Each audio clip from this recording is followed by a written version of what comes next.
ரிஷப ராசி அன்பர்களே, பிறக்கக்கூடிய ஏப்ரல் மாதம் உங்களுக்கு எப்படிப்பட்ட நற்பலன்களை தரப்போகுது, அதற்குண்டான பரிகாரங்கள் என்ன, உங்களுக்கான கிரக நிலை என்ன, எப்படி இருக்குது, கிரக மாற்றங்கள் எப்படி இருக்குது அப்படிங்கிறதையும் நம்ம பார்க்கலாம் வாங்க. ரிஷப ராசியை பொறுத்தளவில்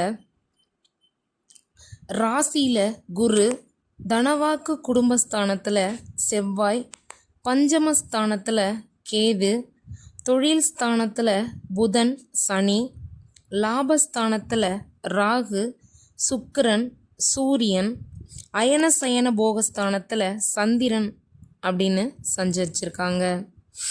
கிரக மாற்றங்கள் அப்படின்னு பார்த்தோம் அப்படின்னா 7/4/2025 அன்று செவ்வாய் பகவான் தனவாக்கு குடும்பஸ்தானத்திலிருந்து தைரிய வீரிய ஸ்தானத்துக்கு மாறுறாரு.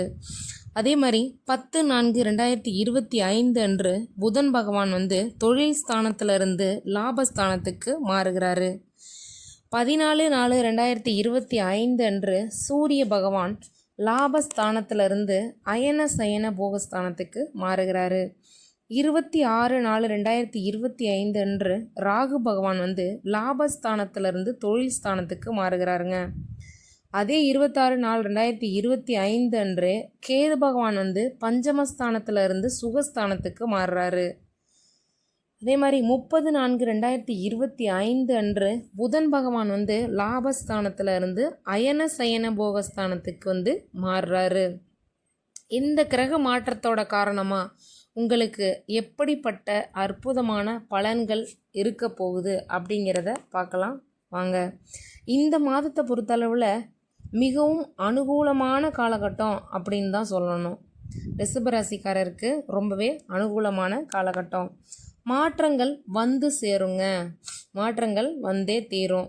அப்படிப்பட்ட மாற்றங்களுக்கான மாதம்தான் இந்த ஏப்ரல் மாதம்.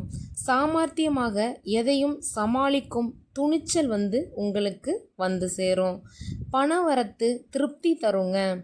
எதிர்ப்புகள் எல்லாமே உங்களை விட்டு விலகி எல்லா கஷ்டமும் உங்களுக்கு குறையக்கூடிய ஒரு நல்ல சூழ்நிலை இந்த மாதத்தில் ஏற்படும். தொழில் வியாபாரத்தில் இருந்த போட்டிகள் எல்லாமே நீங்கி தொழில் விருத்தியடையும். புதிய ஆர்டர்கள் பெறுறதுல தடுமாற்றம் உண்டாகலாம். எந்த வேலையை முதல்ல கவனிக்கிறது அப்படிங்கிற ஒரு குழப்பம் உங்களுக்கு வரும். உத்தியோகத்தில் இருப்பவங்களா இருந்தீங்க அப்படின்னா ஒரே பதட்டத்தோடையும் ஒரே டென்ஷனோடையும் இருப்பீங்க. நீண்ட நாட்களாக இருந்து வந்த மன கிளேசங்களில் தெளிவான நிலை ஏற்படுங்க. குடும்பத்தில் இருப்பவர்களுடைய செய்கைகள் எல்லாமே உங்களது கோபத்தை தூண்டுவதாக இருக்குங்க. அதனால் கொஞ்சம் அமைதியாக இருங்க. கணவன் மனைவிக்கிடையே கருத்து வேற்றுமை கூட ஏற்படும். பிள்ளைகளுடன் நீங்கள் கொஞ்சம் அனுசரித்து செல்வது நல்லது. அதே கோபத்தை பிள்ளைங்ககிட்டையும் காட்டக்கூடாது. வாகனங்களில் செல்லும்போது பயணங்களின் போதும் கூடுதல் எச்சரிக்கையுடன் இருக்கிறது ரொம்ப அவசியம். நண்பர்கள் உறவினர்களிடம் சிறு மனத்தாங்கல்கள் கூட வரலாம். பெண்களுக்கு எதிர்ப்புகள் எல்லாமே நீங்கி சுமூகமாக இருக்கும். கலைத்துறையினரை பொறுத்தளவில் ராசிநாதன் சுக்கிரனின் சஞ்சாரத்தால் நல்ல பலன்களையே தருவார். அரசியல் துறையினரை பொறுத்தளவில் உங்கள் வளர்ச்சியில் இருந்த முட்டுக்கட்டை எல்லாமே நீங்கி உங்களுக்கு எல்லா அதிர்ஷ்டமும் உண்டாகும். மாணவர்களை பொறுத்தளவில் கல்வி பற்றிய கவலை நீங்கி கல்வியில் நல்ல முன்னேற்றம் காண்பார்கள். கார்த்திகை நட்சத்திர அன்பர்களை பொறுத்தளவில் இந்த மாதம் உங்களது பொருட்களின் மீது கூடுதல் கவனம் இருக்கிறது ரொம்பவே அவசியங்க. பணம் சம்பந்தமான விஷயங்களில் ஈடுபடும் போது ரொம்பவே கவனத்துடன் இருக்கணும். ஒரு தடவைக்கு 2 தடவை யோசித்து நல்ல முடிவாக எடுத்து அதுக்கப்புறம் அதில் இறங்கணுங்க. வாழ்க்கை தரம் உயருங்க. உடல் ஆரோக்கியத்தில் கவனம் இருக்கிறது ரொம்ப அவசியம். அதற்கு தியானம் மேற்கொள்ளுங்க. வெளியில் சாப்பிடாம இயற்கையான உணவுகளை உட்கொள்ளுங்க. எல்லாவற்றிலுமே மனக்கவலை ஏற்பட வாய்ப்பு இருக்குது. அதனால் தியானம் செய்கிறது ரொம்ப அவசியம். வாகனத்தில் செல்லும்போது எச்சரிக்கையாக இருக்கணுங்க. ரோகிணி நட்சத்திர அன்பர்களை பொறுத்தளவில் இந்த மாதம் தாயினுடைய உடல்நிலையில் கவனம் அவசியம். திட்டமிட்டபடி காரியங்களை செய்ய முடியாமல் தடங்கல்கள் ஏற்படலாம். இருந்தாலும் கவலைப்படாதீங்க, சீக்கிரமே அந்த காரியத்தை செய்து முடிப்பீங்க. எதிர்பாராத செலவுகள் உண்டாகலாங்க. மருத்துவ செலவுகள் ஏற்பட நிறைய வாய்ப்பு இருக்குதுங்க. அதனால் உடல் நலத்தில் கொஞ்சம் கூடுதல் கவனம் எடுக்கிறது ரொம்பவே நல்லதுங்க.